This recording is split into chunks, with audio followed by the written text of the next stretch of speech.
Hello everyone, चलिए आज फिर से सुनते हैं एक और मज़ेदार कहानी। और हमारी कहानी का शीर्षक है कर्मों का फल। शांति। ये मत सोचिए कि उफ, मैम की कहानियाँ हमेशा बहुत सीरियस होती है। बहुत मज़ेदार कहानी है, तो ध्यान से सुनिएगा। कहानी है गांव में रहने वाले दो मित्रों की, श्यामलाल और रामलाल। दोनों बचपन के साथी थे, बहुत अच्छे मित्र थे। श्यामलाल स्वभाव से गुड़ की भांति मीठा था, तो हमारे जो रामलाल जी थे वो कड़वे करेले की भांति थे। गांव में गली मोहल्ले में कौन सा ऐसा व्यक्ति था जिससे हमारे रामलाल की लड़ाई ना हुई हो। लेकिन स्वभाव में इतना अंतर होने के बावजूद दोनों घनिष्ठ मित्र थे। धीरे धीरे दोनों बड़े हुए, खेती बाड़ी का उनका काम था, दोनों का विवाह हुआ और दोनों की गृहस्थी जम गई। दोनों बड़े मज़े में रहते, दिन भर खेतों में काम करते और रात को जाकर चौपाल पर बैठ जाते। दिन भर गांव में क्या हुआ, किसने क्या किया, उसके बारे में बात होती। जीवन हंसी खुशी बीत रहा था। दोनों मित्र बहुत खुश थे।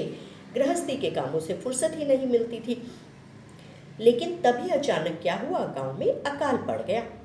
कई साल बारिश नहीं हुई, अब खाने के भी लाले पड़ गए। गांव के लोग, खास तौर पर जो पुरुष थे, वो काम की तलाश में गांव छोड़कर इधर उधर जाने लगे। अब रामलाल और श्यामलाल की पत्नी ने कहा, तुम कब तक हाथ धरे बैठे रहोगे? जाओ, तुम भी कोई काम खोजो, चाहे मजदूरी करो, चाहे कहीं और जाकर काम धंधा करो। अब बच्चों को भूखा थोड़ी मार सकते हैं, खाना तो पकाना ही पड़ेगा, तो जाओ और कुछ कमा कर लाओ। अब रामलाल और श्यामलाल अपनी अपनी खाने की पोटली बंधवाते हैं और निकल जाते हैं। अब ये थोड़ी ही दूर जाते हैं कि रास्ते में जंगली रास्ता शुरू हो जाता है। दोनों बेचारे फटे हाल थे, क्योंकि अकाल पड़ा हुआ था। न तन पर कपड़े पूरे थे, न पेट में रोटी भर पेट थी, न पाँव में पहनने के लिए चप्पल थी। पुरानी सी जो भी इन्होंने जूतियाँ थी वो पाँव में पहनी हुई थी। थोड़ी दूर जाते हैं कि बेचारा श्यामलाल, जिसका स्वभाव अच्छा था, उसकी पाँव से जूती टूटकर अलग हो जाती है। अब श्यामलाल कहते हैं, वाह रे किस्मत, इसे कहते हैं कंगाली में आटा गीला। कहते हैं पहले ही पहनने ओढ़ने को नहीं था, अब ये पाँव में रही सही एक जूती थी वो भी टूट गई। अब दोनों मित्र आगे जाते हैं। कुछ दूर जाने पर, क्योंकि श्यामलाल बेचारा नंगे पाँव है, उसके पाँव में कांटे चुभ जाते हैं। पीड़ा से बेहाल हो जाता है, लहू बहने लगता है। फिर भी श्यामलाल सोचता है, चलो कोई नहीं, भाग्य में यही लिखा होगा। अब दोनों मित्र जाकर एक गांव में काम धंधा जमाने की कोशिश करते हैं। अब दोनों वहाँ पर थोड़ा बहुत काम धंधा अपना जमा लेते हैं। कोई मजदूरी शुरू कर देता है, रामलाल मजदूरी करता है, तो श्यामलाल एक छोटी सी दुकान अपनी खोलकर बैठ जाता है। श्यामलाल का तो काम धंधा अच्छा चलने लगता है, क्योंकि वो स्वभाव से बहुत मीठा बोलना था। और हमारे रामलाल जी को कोई भी काम पर बुलाए तो गुस्सा तो इनकी नाक पर रखा रहता था। तुमने मुझे मजदूरी नहीं दी, तुमने मुझसे ज़्यादा काम करवाया, तुमने मुझसे ज़्यादा बोझा उठाया। ऐसे कहते कहते पूरे गांव भर से यहाँ भी हमारे रामलाल जी लड़ाई मोल ले लेते हैं। अब गांव वाले गुस्से में आ जाते हैं और कहते हैं, निकलो तुम हमारे गांव से। अब बेचारा श्यामलाल सोचता है, कहाँ अपने मित्र को अकेला छोड़ूंगा, चलो मैं भी इसके साथ चल देता हूँ और कहीं दूसरे गांव में जाकर हम अपना डेरा जमा लेंगे। अब हमारे रामलाल जी और श्यामलाल जी फिर से यात्रा शुरू करते हैं। अब जब ये आगे जाते हैं तो बड़ा पथरीला और ऊबड़ खाबड़ रास्ता होता है। अब रामलाल तो बड़े मज़े से आराम से जा रहा होता है, और हमारा जो श्यामलाल है, बेचारे के पाँव में कभी पत्थर चुभ जाता है, कभी कांटा लग जाता है, कभी पाँव गड्ढे में गिर जाता है। अब श्यामलाल सोचता है, हे प्रभु, मुझसे ऐसी कौन सी भूल हुई कि ये रामलाल जो इतना दुष्ट प्रवृत्ति का है, सबसे लड़ाई झगड़े करता है, इसकी ज़िंदगी तो बड़े मज़े में कट रही है और मेरे रास्ते में कांटे ही कांटे हैं। ये सोचते सोचते दोनों मित्र आगे बढ़ते जाते हैं कि तभी एक बहुत ही कटीली झाड़ी पर बेचारे श्यामलाल का पाँव पड़ता है और वो कराह उठता है। उसके दोनों पाँव लहूलुहान हो जाते हैं और इतना जख्मी हो जाता है कि वो आगे चलने लायक भी नहीं रहता। अब वो रामलाल से कहता है, भाई थोड़ा सा सहारा दे दे, किसी नदी किनारे हम बैठ जाते हैं, थोड़ी देर आराम करेंगे फिर चल लेंगे। अब रामलाल इतना शरीफ तो था नहीं, फिर भी सोचता है कि चलो मित्र हैं। अब रामलाल श्यामलाल को सहारा लेकर दोनों मित्र आगे जाते हैं। अब जब ये श्यामलाल एक पेड़ के नीचे बैठकर विश्राम करने लगता है और इतनी ही देर में रामलाल सोचता है कि चलो पीने के लिए ठंडा ठंडा पानी लेकर आता हूँ। वो नदी किनारे जाने लगता है तो एक पत्थर से पांव टकराता है और जाकर औंधे मुंह गिरता है। जब वो औंधे मुंह गिरता है तो उसके हाथ टकराते हैं जाकर एक कलश से और टन की आवाज़ आती है। अब राम सिंह तो गुस्से में था ही, गुस्से में ऐसे हाथ उठाता है, कहते हैं पता नहीं कैसा रास्ता है, क्या लोग सामान इधर उधर फेंक देते हैं।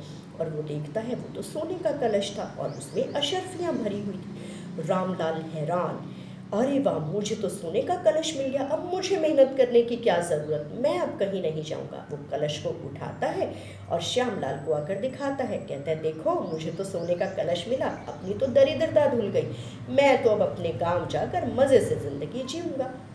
अब बेचारे श्यामलाल की आंखों में पानी भर आता है। वो कहता है हे प्रभु, मैं तो सारी उम्र अच्छे कर्म करता रहा और यहाँ देखो इस दुष्ट व्यक्ति को तो मिला सोने से भरा कलश और मेरे जैसा, मेरे पाँव में कांटे गड़ गए।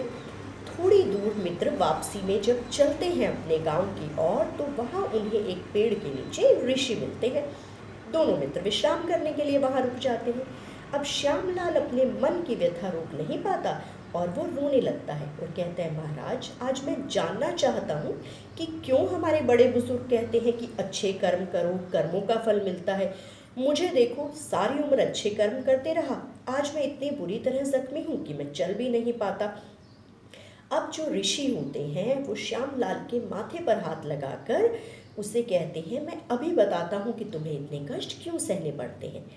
कुछ क्षण बाद वो अपनी आंखें खोलते हैं और कहते हैं कि बच्चे, ये जो तुमने पूर्व जन्म के कष्ट, जो पूर्व जन्म में गलत कर्म किए थे उसका कष्ट तुम उठा रहे हो। अब वो कहता है कि अच्छा, मेरे तो पूर्व जन्म के कष्ट हैं और ये महाराज क्यों इतना धनी नहीं मिल गया। अब फिर से ऋषि आंखें बंद करते हैं और रामलाल के माथे पर हाथ लगाते हैं। कुछ क्षण बाद आंखें खोलकर कहते हैं अब तुम दोनों मित्र ध्यान से सुनो। पिछले जन्म में तुम दोनों एक राजा के पुत्र थे, यानी तुम दोनों ही राजकुमार थे। श्यामलाल, तुम बहुत ही दुष्ट प्रवृत्ति के थे, अपनी प्रजा को बहुत ही दुखी करते थे, अनावश्यक रूप से परेशान करते थे और तुमने कुछ निरीह प्राणियों को मारा था और क्रोध में आकर स्वयं तुम्हारे पिता ने तुम्हें फांसी पर चढ़ा दिया था। और जबकि जो रामलाल है ये इतना अच्छा था, ये अपनी जनता का बहुत अधिक ध्यान रखता था और सभी निरीह प्राणियों की मदद करने के लिए तैयार रहता था, तो राजा ने इसे अपना उत्तराधिकारी बनाने की घोषणा की थी। और जिस दिन तुम्हें फांसी होनी थी और इसे राज्याभिषेक किया जाना था, उसी दिन एक भूकंप में तुम्हारा पूरा राज्य खत्म हो गया। अब श्यामलाल और रामलाल दोनों पूछते हैं उसका हमारे इस जन्म से क्या ताल्लुक।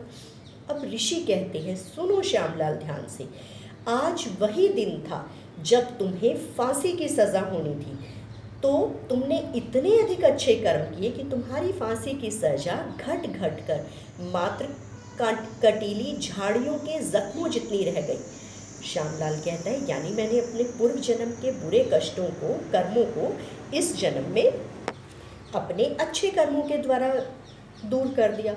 अब ऋषि कहते हैं और जो तुम्हारा मित्र है रामलाल, जो पूर्व जन्म में तुम्हारा भाई था, आज इसका राज्याभिषेक होना था, संपूर्ण राज्य इसे मिलना था, लेकिन इसने इतने बुरे कर्म किए कि इसके अच्छे फल कम होते होते आज इसके पास मात्र एक कलश सोने के सिक्के जितना भाग्य बचा है।